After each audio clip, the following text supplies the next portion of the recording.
Ikaw at ako, sabay nating haharapin ang bawat pagsubok ng may love, joy, and hope sa ating primetime bida. Exclusive. Nagpapatrol. Magandang gabi, bayan. Iniligtas niyo ako. Nangako namin ni Papa na gagawin namin ang lahat para mailigtas kayo. Punta ba tayo sa Dimas para hindi kasalites? Kiyentado na mag-record yung bahay nila. Palabasin natin siya! Baka nagtatago lang sa ligaw! Baka madamay kayo! Alintes! Sumama na kayo sa amin! Why the hell are you wearing my shirt? Ito ba kayo napuputok ng butchi mo? Hot! Bastos ka!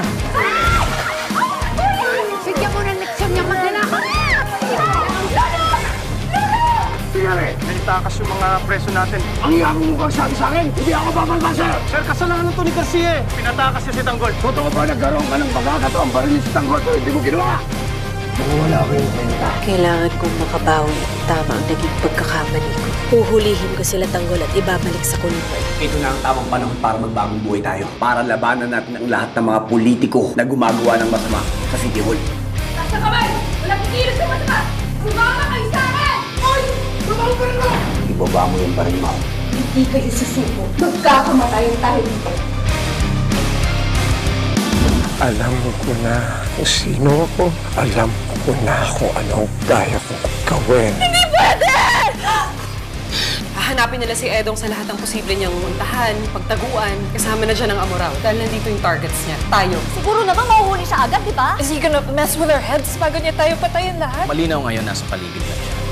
Tapusin mo na yan kay Celestino, kuya. Huwag mo nang sundan! Hindi ka mamamatay tao! Nakikita tayo na pagtapos ko na lahat. Kailangan nila magdusa.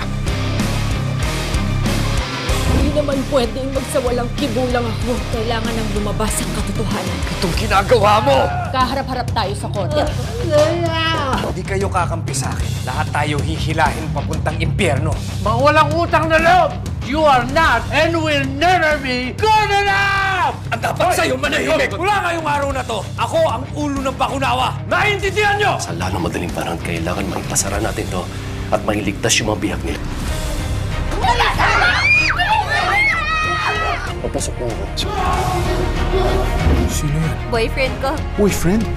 Kailangan namin bumawi. Pagtulungan niyo tayo. Bakit mag-break ka? Hindi na gusto ko. Ano ba kasi ang big deal doon? Sabi lang nila yun kasi concerned sila. Okay naman ako ah. Kahit nung wala sila, okay lang ako pa. Pagkakasagdala kay Brendan, hindi ko siya matawagan. Paano kapag nauto siya na lalaki na mag-check-in sa hotel? Pa-check niya na sa CCTV, hindi siya normal. Hindi ka nag-iisa sa bawat laban at tagumpay. Gabi-gabi sa ating primetime bida.